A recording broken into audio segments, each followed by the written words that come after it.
Sir John Mills made many wonderful films. He was a legend. And then he made this.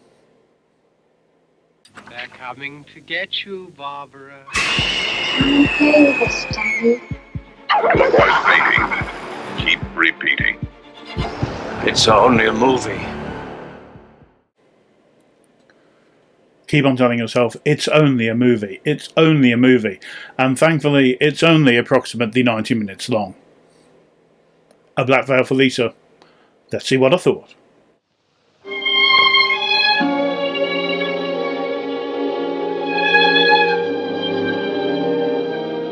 (1968). Sir John Mills, doing things that no Knight of the Realm should be doing.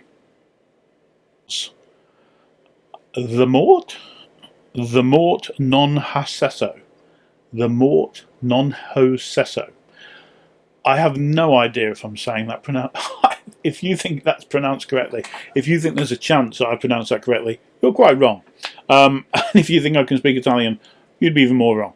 In fact, you're sitting there now going, no, you can barely speak English, Mark. Italian is going to be beyond your... So, the original Italian title was The Mort.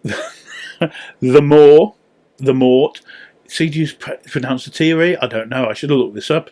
The original Italian title was The Mort non hassesso, which is a direct translation, which, as a direct translation, is Death Has No Sex. Ladies and gentlemen, this is It's Only a Movie, and we're now going to watch Death Has No Sex. With men, Lisa played both ends against the middle.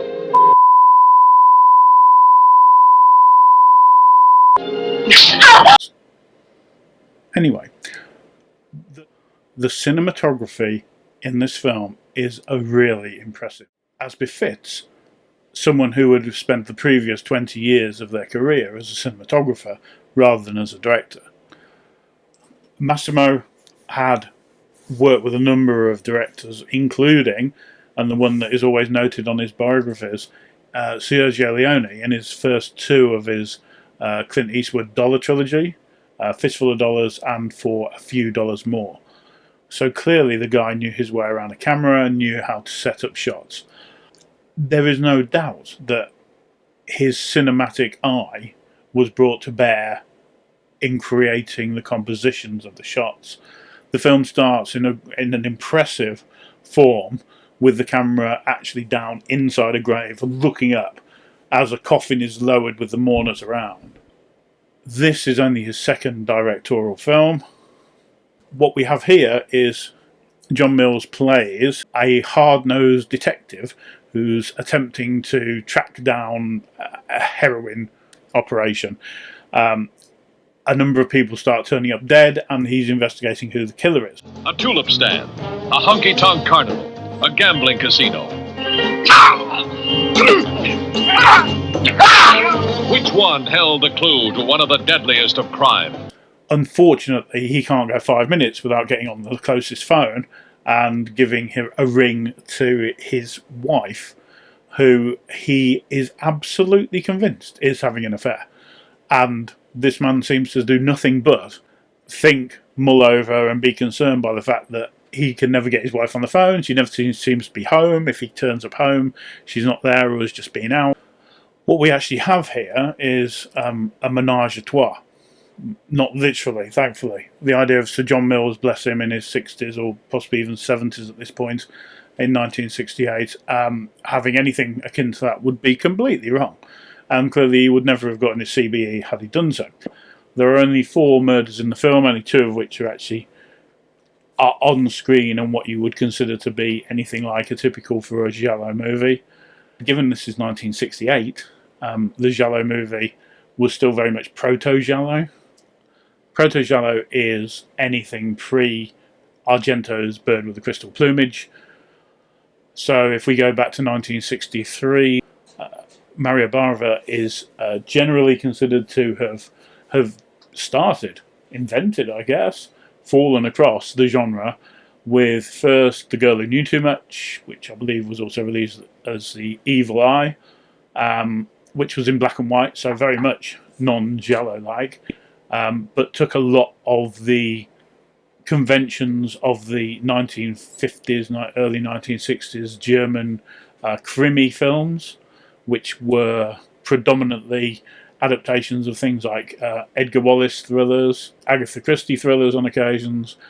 They were more straight thriller. However, if you're looking at them today, they're clearly they are a prelude to what we get with the Giallo, in the same way that the Giallo is a prelude to what we get with the late 70s, early 80s American slasher movies.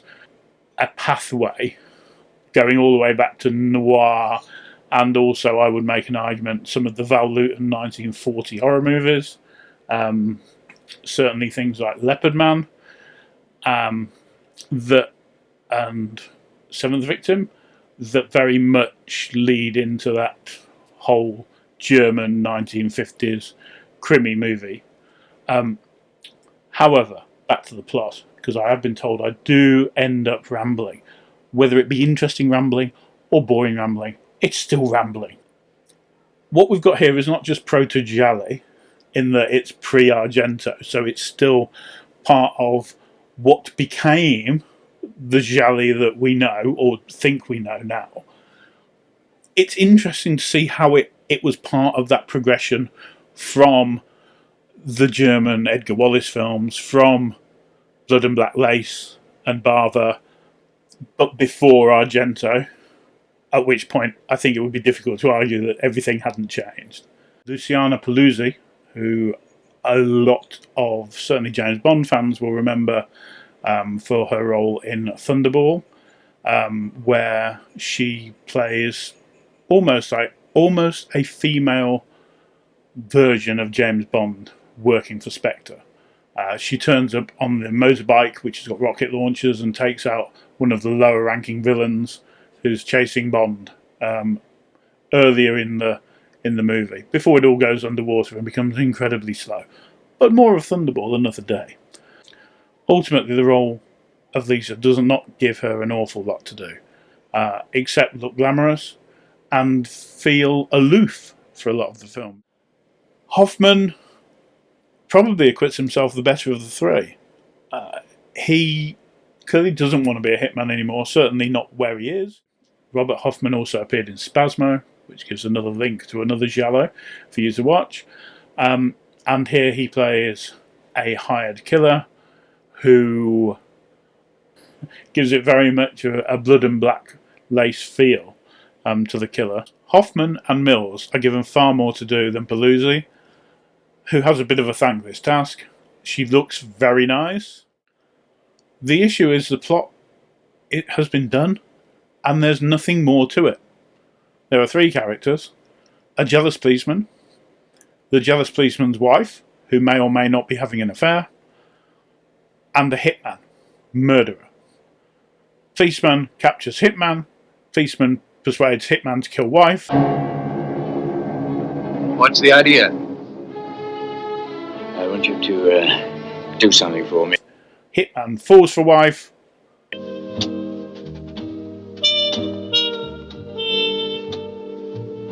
The climax that I won't give away. The end. It's too basic. Hitchcock would have taken one look and gone, where's the twist? And from a Giallo point of view, we are introduced to the killer very early on. There's no, who is the killer? Who is this masked man? Who is doing it? No. Robert Hoffman's doing it. I can give this away because it's very clear right after starting the film exactly who's doing it. Case surprise, Hoffman gets to know Lisa. Hoffman and Lisa have an affair. That, as you would probably imagine, drives John Mills' detective even more ludicrously over the top. There is some complexity. He's the only person who seems to show Lisa any real emotion. But my biggest single problem with this isn't really how basic the plot is, how linear the plot is. My issue is John Mills. Please don't misunderstand. I was brought up in a long 1970s of wet Saturday, Sunday afternoons, watching John Mills films on the TV. David Lean movies, watching him in The Family Way as a father who's battling with the tomato ketchup bottle, watching him in Ice Cold in Alex, where he infamously, after a very long trek through the desert, the four of the main characters turn up at the bar and then order their branded lager and drink it, which was then used in a very successful campaign, I think in the late 80s. If you look online, John Mills lager advert, you'll find it. He really was probably the first of the British cinematic actors who really understood that there was a huge difference between stage acting and cinema acting. Certainly a lot of the actors in the 1930s and into the 1940s, really up to the Second World War breaking out, there was a style that was heightened. I think I would certainly say heightened would cover it, and there was a reason why people like Noel Coward and people like David Lean, some of the greatest British directors of the time, wanted to work with John Mills and made a beeline for him. I have no issue with John Mills. I have an issue with him being cast in this film. You could lift that character out of a 1940s American noir. It feels like it's John Mills playing Humphrey Bogart, playing Robert Mitchum, playing, some kind of a private dick, private eye, hard-nosed cop. He's Dana Andrews in the late 40s from 20 or more years earlier. It's the wrong look. It's a wrong approach. I mean, there's a point at which I just thought, oh, you poor man. And John Mills' detective is sitting at home in his late 1960s, terribly decorated lounge. Well, decorated with the taste of the time, lounge. Sitting down with a light brown stroke beige cardigan done up, wearing a tie, top button done up, sitting there drinking JD Scotch, looking at his wife and wondering who she's going to fuck tonight. It's not what you want from John Mills. Every man wants a Lisa. Fears a Lisa.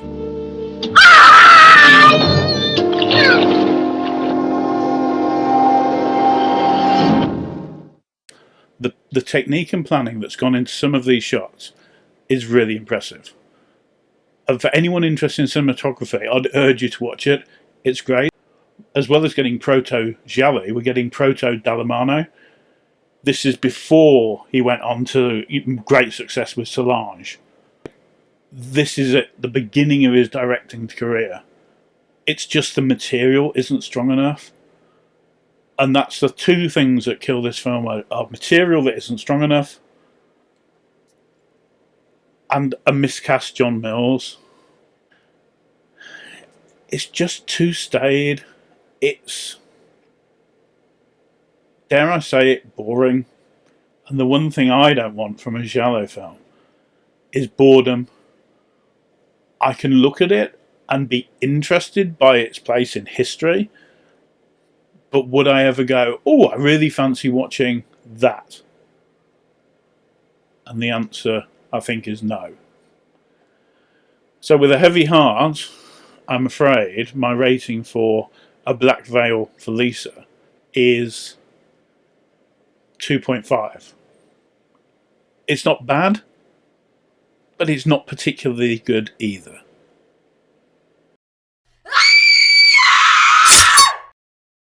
If you can get it at the right price, I'd get it. If you are looking to build up an initial Giallo collection, this would not be on my top 10. Or 20. 5-ish. It has nice things in it. It is not at the top of the pile. However, coming soon. There we go. 31 Giallos for July. 3. It is 7 Deaths in the Cat's Eye. Oh yes. Oh yes. after the first two films that did not have 7 deaths, may have just hit 7 deaths between them, we finally get 7 deaths. Here we go. Catch you on the other side. You've been watching It's Only a Movie. I'm Mark Logan. See you next time.